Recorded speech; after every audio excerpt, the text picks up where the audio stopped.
नमो अरिहन्ते नमो अरिहन्ते नमो अरिहन्त कहूँ जिस सानी से जिस नाम से जिस जाने में रहूं नमो अरिहन्ते नमो अरिहन्ते नमो अरिहन्त कहूँ जिस सानी से जिस नाम से जिस जाने में रहूं नमो अरिहन्ते नमो अरिहन्ते नमो अरिहन्त कहूँ जिस प्यारे से जिस ख्वारे से जिस संसार में रहूं नमो अरिहन्ते नमो अरिहन्ते नमो अरिहन्त कहूँ जिस ध्यान से जिस सम्मान से जिस जहान में रहूं नमो अरिहन्ते नमो अरिहन्ते नमो अरिहन्त कहूँ है समय नदी की धार के जिसमें सब बह जाया करते हैं है समय बड़ा तूफान परवल पर्वत झुक जाया करते हैं अक्सर दुनिया के लोग समय में चक्कर खाया करते हैं लेकिन कुछ ऐसे होते जो इतिहास बनाया करते हैं इतिहास बनाया करते हैं चरम तीर्थंकर श्रवण भगवान महावीर स्वामी के चरणों में कोटि से वंदन अभिवंदन। पूज्य गुरुदेव के पावन चरणों में असीम आस्था के साथ कोटि से वंदन अभिवंदन। आचार्य भगवंत के चरणों में असीम आस्था के साथ कोटि से वंदन अभिवंदन। धर्म प्रेमी बंधुओं, महावीर वाणी उस परमात्मा की उस 24वें तीर्थंकर की तीर्थंकर वाणी सुनने से पूर्व भजन की कुछ लाइनें सभी मिलकर के बोलेंगे। मेरे सर पे रख दो बाबा, मेरे सर पे रख दो बाबा, अपने ये दोनों हाथ, देना हो तो दीजिए जन्म जन्म का साथ, देना हो तो दीजिए जन्म जन्म। मेरे सर पे रख दो बाबा, मेरे सर पे रख दो बाबा, अपने ये दोनों हाथ, देना हो तो दीजिए जन्म जन्म का साथ, देना हो तो दीजिए जन्म जन्म। ये कहा जाता है, देखा जाए पता नहीं कितने हमारे अब तक पेरेंट्स बन चुके हैं, समझ रहे? अब तक हमारे जो पेरेंट्स बन चुके हैं, पीछे लाखों करोड़ों अनंत जन्मों में पता नहीं कितने पेरेंट्स बन चुके हैं, कितने हमारे गुरु बन चुके हैं, कुछ नहीं कह सकते। हम कितनी बार औरों के गुरु बन चुके हैं, हम औरों के कितनी बार पेरेंट्स बन चुके हैं, कोई लिमिट नहीं है। आपके पेरेंट्स बनने की भी लिमिट नहीं, और आपके बच्चे बनने की लिमिट्स नहीं, शिष्य बनने की कोई लिमिट्स नहीं, और गुरु बनने की कोई लिमिट्स नहीं। लेकिन अभी तक ऐसा शिष्य नहीं बने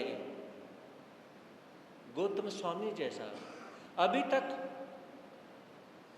ऐसा हम गुरु नहीं बने महावीर जैसा, अभी तक ऐसा हम बेटा नहीं बने मर्यादा पुरुषोत्तम भगवान श्री राम या श्रवण जैसा, अभी तक हम ऐसे पेरेंट्स नहीं बने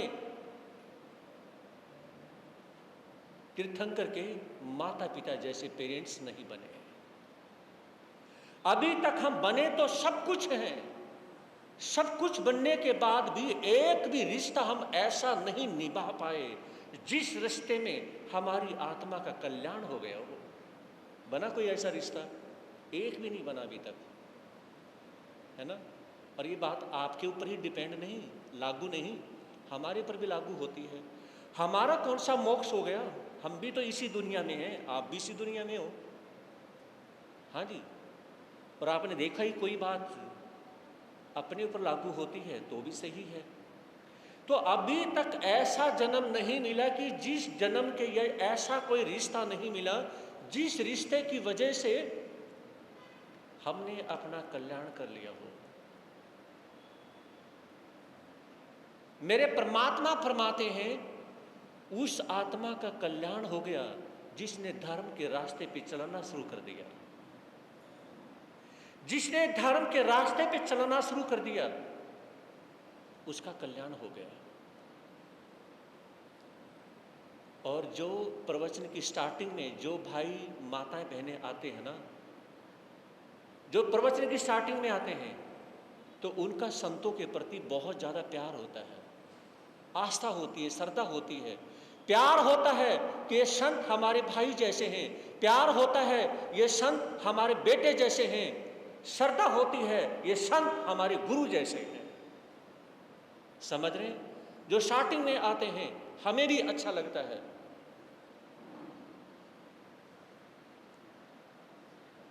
तो पेरेंट्स का हाथ, गुरुओं का हाथ हमेशा सर पे रहता है तो अच्छा रहता है। मर्यादा पुरुषोत्तम भगवान श्री राम, सीता और लक्ष्मण जब महलों में प्रवेश करने के लिए जब पहुंचते हैं अयोध्या नगरी में, वहां पर देखा कि जो महल के बाहर एक बड़ा सा फोटो लगा हुआ है उसमें पेरेंट्स यानी कि माता पिता भी हैं, माता कौशल्या भी है, पिता राजा दशरथ भी हैं, और राम को आशीर्वाद दे रहे हैं, सीता को लक्ष्मण को आशीर्वाद दे रहे हैं। जिसमें जंगलों में जाते हैं उस समय का जो फोटो लगा हुआ था, राम को टप टप आंसू आ जाते हैं, रोना आ जाता है। अयोध्या वासियों में कुछ लोगों ने पूछा, भगवान आपको रोना क्यों आया? उसमें मर्यादा पुरुषोत्तम भगवान श्री राम ने कहा कि मुझे रोना इसलिए आ गया क्योंकि आज राम को डांटने वाले मेरे माता पिता नहीं है। अगर राम गलती करेगा तो उसको डांटेगा कौन? उसको ये कहने वाला नहीं है तूने गलती कर दी है, उसको कहने वाला टोकने वाला कोई नहीं है। पहले जब भी कोई बात होती झट से मुझे टोक दिया जाता था, आज मेरा सीनियर कोई नहीं है। क्या कहा? मर्यादा पुरुषोत्तम भगवान श्री राम ने, आज मेरा सीनियर नहीं है कोई। क्योंकि जब सीनियर होता है तो हमें यह होता है कि हम गलती करेंगे तो हमें यहां पर कहा जाएगा, हमें टोका जाएगा, तो उसमें रोना आ जाता है। कहने का मतलब ऐसे लोग बहुत कम होते हैं जो अपने से ऊपर किसी सीनियर का हाथ रखना पसंद करते हैं। ऐसे लोग बहुत कम होते हैं जो अपनी आंखों के सामने किसी सीनियर के दर्शन करना चाहते हैं। समझ रहे हैं? नहीं तो ऐसा कोई नहीं चाहता। मेरे सर पे रख दो बाबा, मेरे सर पे रख दो बाबा अपने ये दोनों हाथ, देना हो तो दीजिए जन्म जन्म का साथ, देना हो तो दीजिए जन्म। देने वाले गुरुवर तो धन और दौलत क्या मांगे, देने वाले गुरुवर तो धन और दौलत क्या मांगे, गुरुवर से मांगे तो फिर नाम और इज्जत क्या मांगे, गुरुवर से मांगे तो फिर नाम और इज्जत क्या मांगे। मेरे जीवन में अब कर दे, मेरे जीवन में अब कर दे तुम कृपा की बरसात, देना हो तो दीजिए जन्म जन्म का साथ, देना हो तो दीजिए जन्म जन्म। मेरे सर पे रख दो बाबा, मेरे सर पे रख दो बाबा अपने ये दोनों हाथ, देना हो तो सभी बोल ले, देना हो तो दीजिए जन्म। गुरुवर तेरे चरणों की धूली धन दौलत से महंगी है, गुरुवर तेरे चरणों की धूली धन दौलत से, एक नजर कृपा की गुरुवर नाम इज्जत से महंगी है, एक नजर कृपा की गुरुवर नाम इज्जत से महंगी है। मेरे दिल की तमन्ना यही है, मेरे दिल की तमन्ना यही है, करूं सेवा तेरी दिन रात, देना हो तो जन्म जन्म का साथ, देना हो तो दीजिए जन्म। झुलस रहे हैं तपती धूप में प्यार की छैया कर दे तू, झुलस रहे हैं तपती धूप में प्यार की छैया कर दे तो, बिन मांझी के नाव चले ना अब पतवार पकड़ ले तो, बिन मांझी के नाव चले ना अब पतवार पकड़ ले तो, मेरा रास्ता रोशन कर दे, मेरा रास्ता रोशन कर दे, छाई अंधियारी रात, देना हो तो सभी बोले जन्म जन्म का साथ, देना हो तो दीजिए जन्म। सुना है हमने शरणागत को अपने गले लगाते हो, सुना है हमने शरणागत को अपने गले, ऐसा हमने क्या मांगा जो देने से घबराते हो, ऐसा हमने क्या मांगा जो देने से, चाहे जैसे रखो गुरुवर, चाहे जैसे रखो, बस होती रहे मुलाकात, देना हो तो दीजिए जन्म। देना हो तो दीजिए जन्म, मेरे सर पे रख दो बाबा, मेरे सर पे रख दो बाबा, अपने ये दोनों हाथ, देना हो तो जन्म जन्म का साथ, देना हो तो जन्म जन्म का साथ।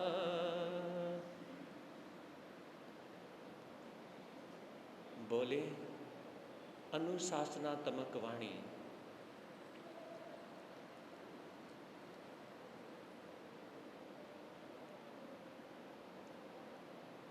बोलिए शिष्टाचार की वाणी।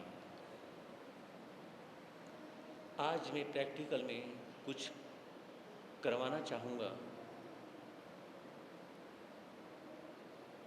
और मैं पूछना चाहूँगा एक बार भाई पुनीत से, जो खड़े होकर बताएंगे कि आपके पिताजी का नाम क्या है।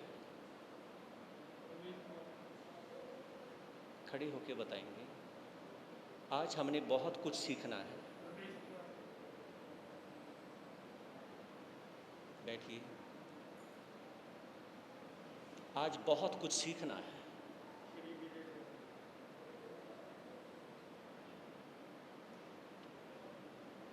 मेरा आंसर अधूरा रह गया। मैं उस व्यक्ति को ढूंढ रहा हूं जो मेरा आंसर पूरा कर दे। आशीष आगे आएंगे, आगे आएंगे। आइए, ये बहुत सेवा करते हैं, हमारे शिष्य हैं। बताइए कि आपके पिताजी का नाम क्या है। अपने पिताजी का नाम बताएं।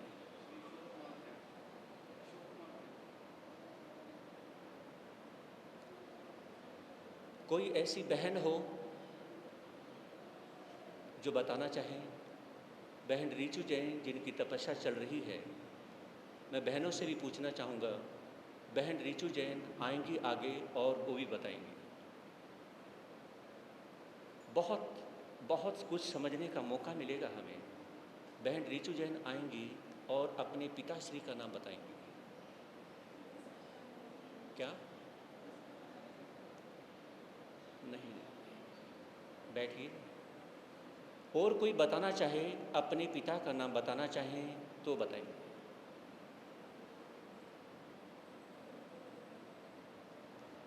अब मैं बच्चों से पूछना चाहूँगा। एक हमारा छोटा सा प्यारा लाडला शिष्य है। बेटा आप खड़े होंगे।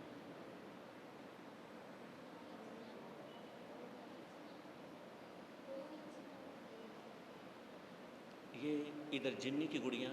बेटा खड़े होंगे। आप थोड़ा सा लाउडली बोलेंगे, ठीक है? आपके पापा का नाम क्या है? हाँ, वहीं से बोलें। आपके पापा का नाम क्या है? बैठिए। किसी ने भी सही आंसर नहीं दिया, किसी ने भी नहीं। आइए, आज हम यही सीखते हैं कि हमें जब बड़ों के बारे में बोलना पड़े तो हमें कैसा बोलना चाहिए। और कोई बड़ों में बताना चाहें वो बता सकते हैं।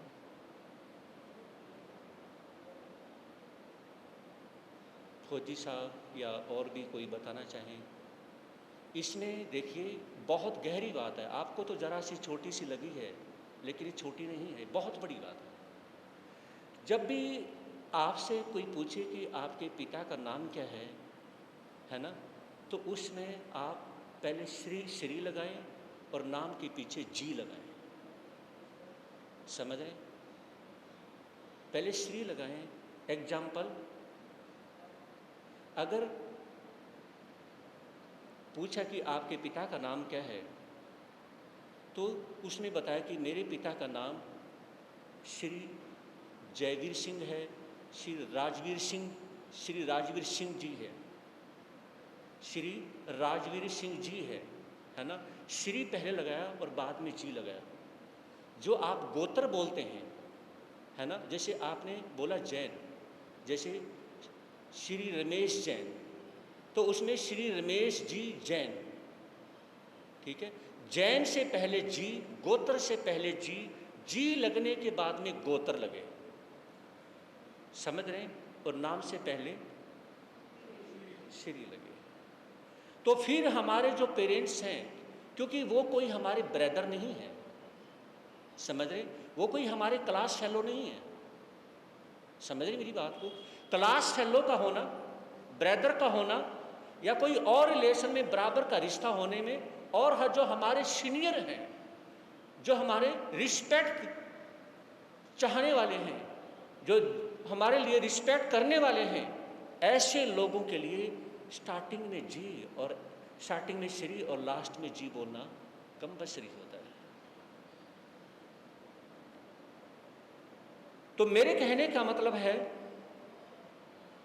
आइए और सीखिए अदब की भाषा, शिष्टाचार की भाषा, अनुशासनात्मक भाषा, डिसिप्लिन की भाषा।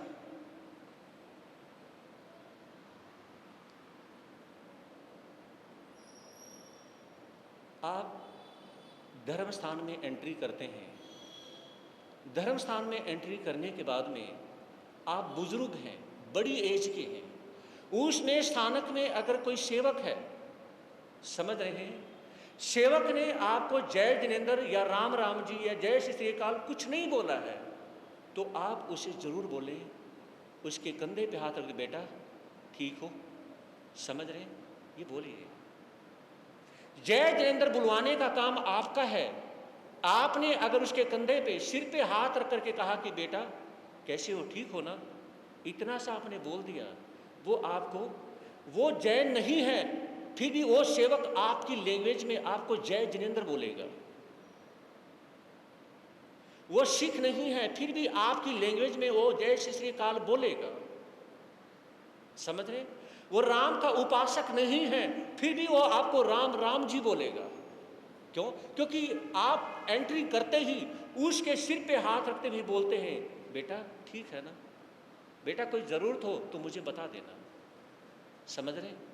अगर आपने पूछा है तो इसका मतलब आप शिष्टाचार से प्यार करने वाले हैं, आप अनुशासनात्मक आप नेचर रखते हैं, व्यवहार रखते हैं, आप डिसिप्लिन का नेचर रखते हैं, आप शिष्टाचार का नेचर रखते हैं। अगर ऐसा नहीं तो फिर आपके पास में आप अपनी रिस्पेक्ट करवाना चाहते हैं, लेकिन रिस्पेक्ट देना नहीं चाहते हैं।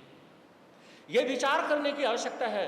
और दूसरी बात, उसमें जब हम एंट्री करते हैं तो एंट्री करने के बाद में अगर एक ने बोला बेटा आप कैसे हो, एक ने बोला बेटे कैसे हो, इसमें भी वो नहीं बनता। बहुत से जो हमारे बुजुर्ग है ना, अपने बेटे को बेटे कह के बोलते हैं, बेटे कैसे हो, है ना? तो उसमें क्या है कि बेटे कैसे हो ये कहने के बजाय बेटा आप कैसे हो, कौन सा अच्छा है? मोस्टली जो हमारी माताएं हैं, मोस्टली जो हमारे बुजुर्ग श्रावक हैं, वो अपने बेटे को या बेटी को जो बोलते हैं बेटे कैसे हो, बेटी को भी बोल देते हैं बेटे कैसे हो। अगर ये पूछ लिया कि बेटा आप कैसे हो, कैसे लगेगा? अच्छा लगेगा ना? तो ये यानी कि कहा जाता है, इसी से समझा जाता है कि आप यानी कि कितना अनुशासनात्मक हैं। वो तो हो सकते हैं, लेकिन आप यानी कि कितने रिस्पेक्टेड नेचर रखते हैं, ये बहुत बड़ी बात है। आपको डिसिप्लिन अच्छा लगता है, अच्छी बात है, लेकिन उससे भी अच्छी बात क्या है कि आप शिष्टाचार कैसे रखते हैं, आप रिस्पेक्ट का नेचर कैसा रखते हैं, ये बड़ी बात है। लोग अनुशासनात्मक होना चाहते हैं, लेकिन वो शिष्टाचार वो नहीं रखना चाहते हैं। तो यहां पर ये आवश्यकता है। तो कहने का तात्पर्य क्या है? अदब की भाषा, बड़प्पन की भाषा कहो, बड़ों की भाषा कहो, इज्जत की भाषा कहो, महापुरुषों की भाषा कहो। तो जहां पर ऐसी बात होती है, आज एक छोटा सा बच्चा होता है, 3rd क्लास 5th क्लास में पढ़ने वाला बच्चा भी है ना, उसमें आप जो शब्द है उसे बोलते हैं तो वो भी आप शब्द सीखता है। फिर बात आती है कि जरा सी भी बात होती है, होने के बाद में उसमें आप जैन हैं तो आपके होठों पर मिच्छामी दुक्कडम होना चाहिए। समझ रहे हैं? मिच्छामी दुक्कडम होना चाहिए। बहुत कम लोगों में ऐसा देखने को मिलता है कि गलती करने के बाद में उनके पास में मिच्छामी दुक्कडम वर्ड नहीं होता है। गलती करने के बाद में उन लोगों के पास में सॉरी वर्ड नहीं होता है, और किसी से काम करवाया है तो वो थैंक्स नहीं बोलते हैं। समझे नहीं? तो उसमें यानी कि जैसे हमारे युवा हैं, इन्होंने कोई कार्य किया है तो उसमें बुजुर्गों को क्या है, हौसला अफजाई करना चाहिए, इनका हौसला बढ़ाना चाहिए। बच्चों ने कोई भजन सॉन्ग इत्यादि कुछ बोला है तो उनका हौसला बढ़ाना चाहिए। लेकिन अक्सर ऐसा देखने में बहुत कम आता है।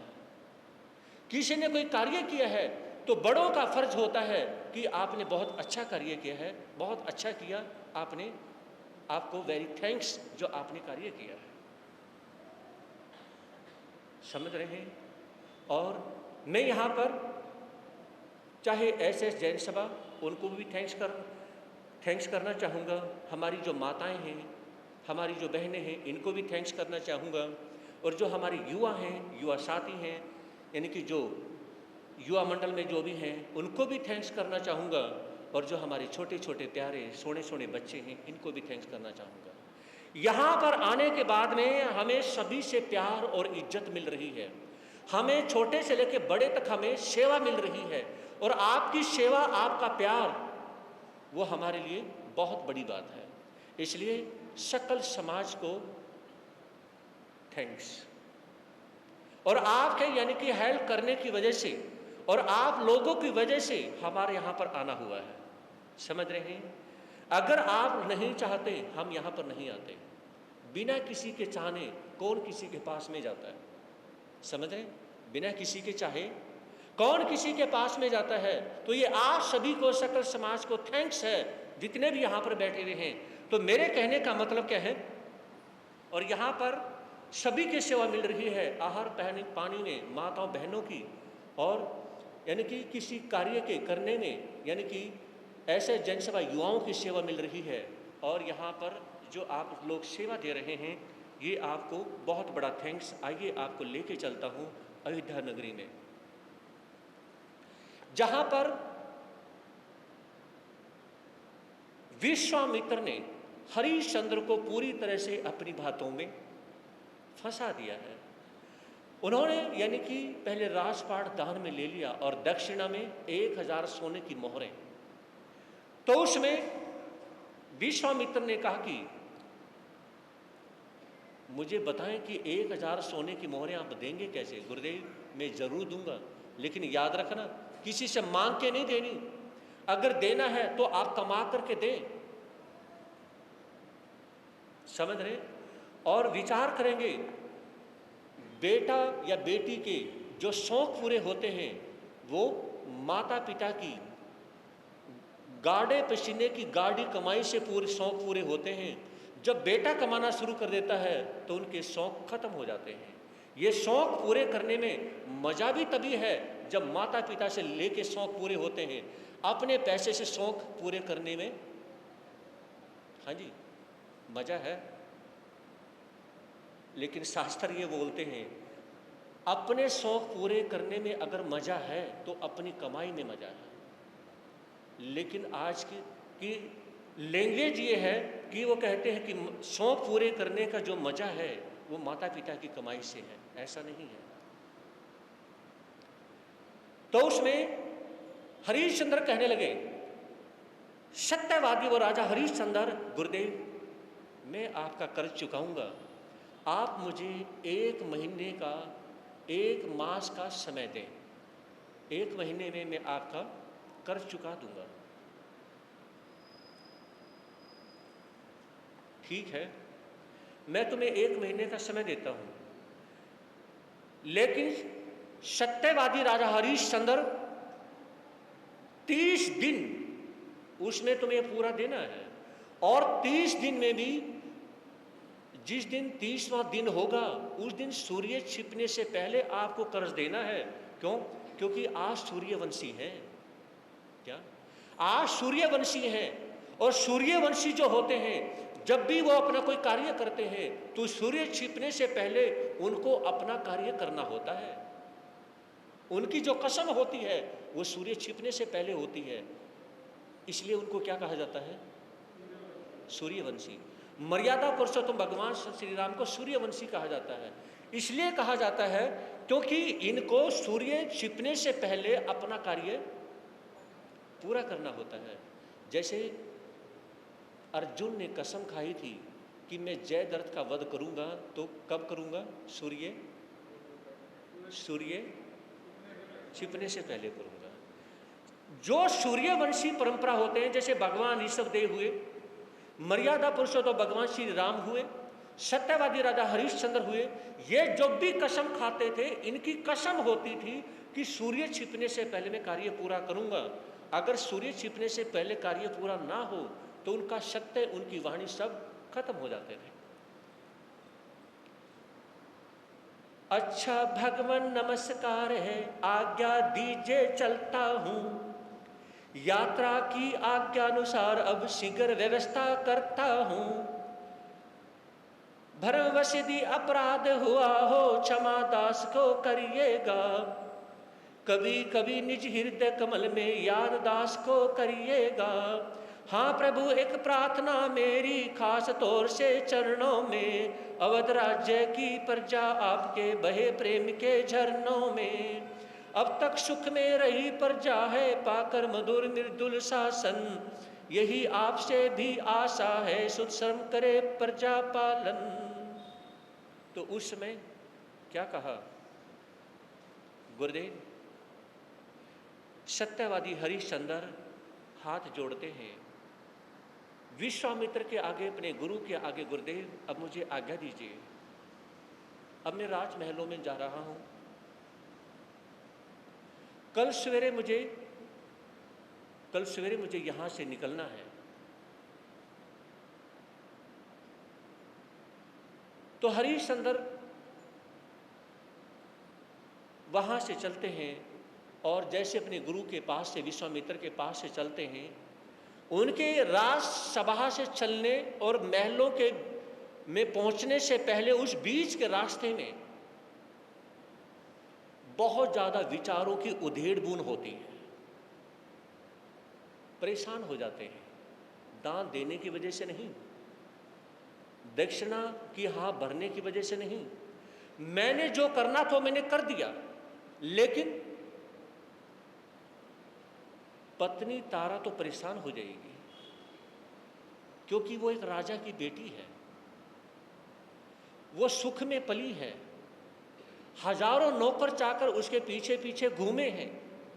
अगर मैं उसको साथ में लेकर चलूंगा तो जंगलों में खाक छाननी पड़ेगी। तो अपनी पत्नी रानी तारा को याद करके हरिश्चंद्र थोड़ा सा सैड हो जाते हैं। तो उसमें फिर विचार करते हैं अपने बेटे रोहित के बारे में कि मेरा बेटा जो रोहित है अभी 8 साल का बालक है, और 8 साल का बालक जो होता है उसे माता पिता का प्यार चाहिए होता है, उसे सुख चाहिए होता है, उसे सारी व्यवस्थाएं चाहिए होती हैं, लेकिन अगर जंगलों की खाक छाननी पड़ी तो परेशान हो जाएगा, उसकी अच्छे से परवरिश नहीं हो पाएगी। पत्नी और बेटी को याद करके परेशान हो जाता है। एक बार, ये बहुत पुराने समय पहले की बात है, क्योंकि भारतवर्ष में हमेशा से एक अच्छे पहलवान हुए हैं। तो एक पहलवान को पुराने समय में राजा ने क्या किया, उसको कैद कर दिया। कैद करने के बाद में कुछ समय हुआ था तो एक विदेशी पहलवान जब भारतवर्ष आते हैं तो उन्होंने कहा, है कोई भारतवर्ष में ऐसा पहलवान जो मेरे से कुश्ती लड़ सके? तो कोई भी उनसे कुश्ती लड़ने के लिए नहीं आता है। तो उस समय क्या हुआ,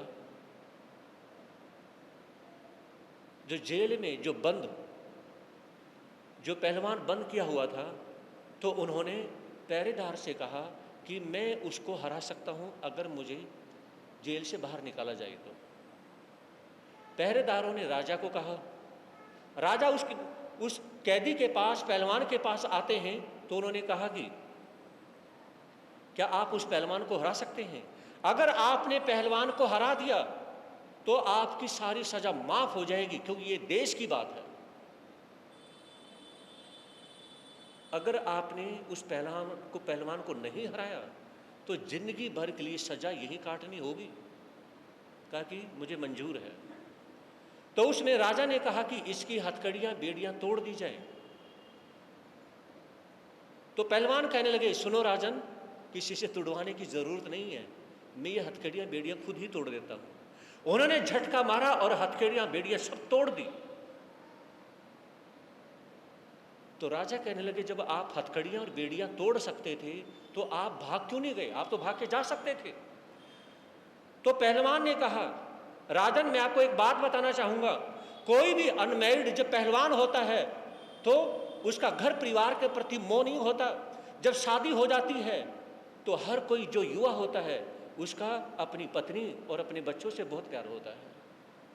मैं यहाँ से जेल तोड़ के तो भाग जाता, लेकिन बाद में मुझे ये होता है कि कहीं मेरी पत्नी और मेरे बच्चों को कोई सताया जाता, उन्हें मारा पीटा जाता, उन्हें तड़फाया जाता, तो मैं वो बर्दाश्त नहीं कर सकता था।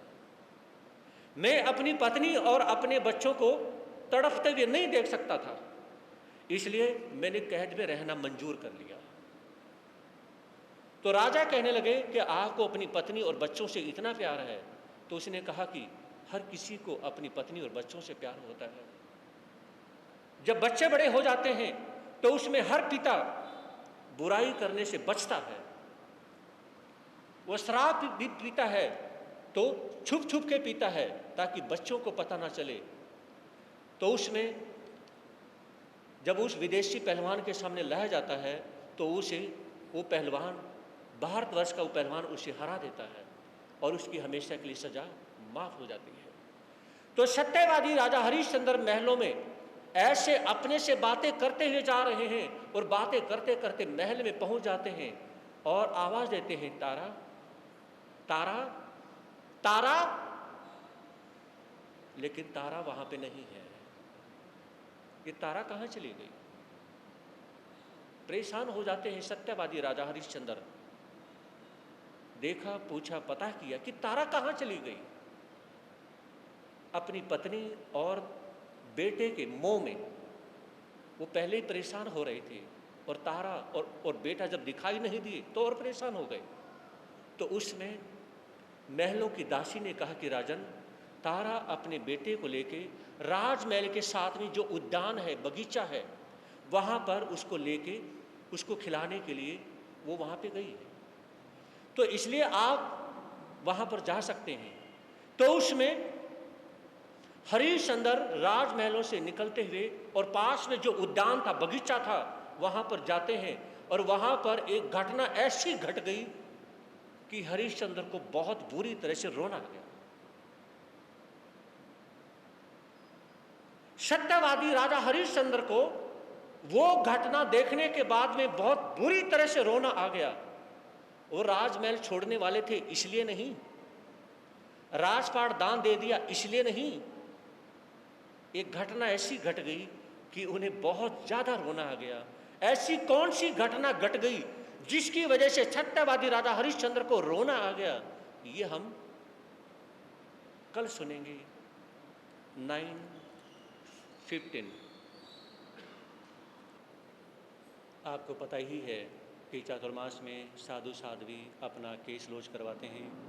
तो इंद्रेश निवास साहब का केस लॉन्च मैंने कर दिया था। तो अभी यानी कि भाई चीनू जैन वो सोमवार को आएंगे और मंगलवार को सवेरे लगभग 6 बजे अपना लॉन्च रहेगा। तो उसमें यानी कि सभी के सामने, तो कोई भी यानी कि भाई बहन देखना चाहें कि साधु संतों का लॉन्च कैसे होता है, तो आप देखना चाहें तो आप कहें देख सकते हैं। मंगलवार को 6 बजे सवेरे केश लोच रहेगा और उसमें यानी कि उस दिन जैसा भी समय होगा प्रवचन हो भी सकता है, नहीं भी हो सकता है, क्योंकि प्रवचन नहीं रहेगा क्योंकि उस दिन जाप भी हो सकता है, लेकिन अभी मना नहीं कर सकते हैं कि प्रवचन नहीं होगा।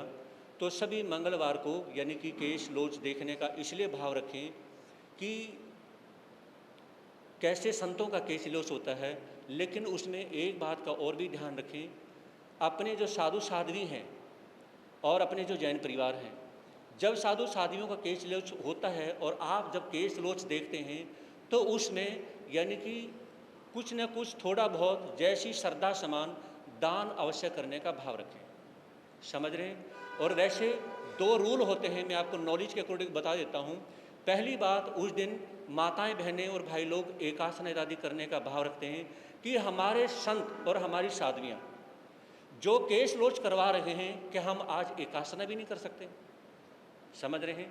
तो उसमें अपनी जैन समाज के भाई बहन एकासना व्रत या आइमिल श्रद्धा समान वो करते हैं, और दूसरा श्रद्धा समान उसमें दान पात्र में दान करने का भाव रखते हैं। तो आप दोनों चीज़ें करने का भाव रखें जैसी आपकी श्रद्धा हो। तो उसमें आपके समक्ष सामने केश लोच रहेगा, सभी देखने का भाव रखेंगे। बोलिए, और सभी जितने भी भाई बहन हैं सभी यानी कि जयकारे जोर से बोला करें, आपके जयकारों की आवाज़ बहुत कम आती है। बोलिए समण भगवान महावीर स्वामी की, आचार्य भगवान श्री शिव मुनि जी महाराज की, चमत्कारी बाबा परम सेवा भावी पूज्य गुरुदेव श्री प्रेम सुख जी महाराज की, उपाध्याय परमेश्वर श्री रविंद्र मुनि जी महाराज की, सर्वधर्म दिवाकर श्री रमणीक मुनि जी महाराज की, प्रज्ञा महर्षि पूज्य गुरुदेव श्री उपेंद्र मुनि जी महाराज की, सभी साधु संतों की, जैन धर्म की, श्री चत्तारी मंगलवरिंता मंगलम सिद्धा मंगलम साहु मंगलम केवली प्रणंतो धम मंगलम, चत्तारी लोगोत्तमा अरिहंता लोगोत्तमा सिद्धा लोगोत्तमा साहु लोगोत्तमा केवली प्रणंतो धम लोगोत्तमा, चत्तारी शरणम पवजामि अरिहंते शरणम पवजामि सिद्धे शरणम पवजामि साहु शरणम पवजामि, केवली प्रणंतो धम्मो शरणम पवजामि, अरिहंतों का शरणा, सिद्धों का शरणा, साधु का शरणा, दया धर्म का शरणा, ये 4 शरण दुख हरण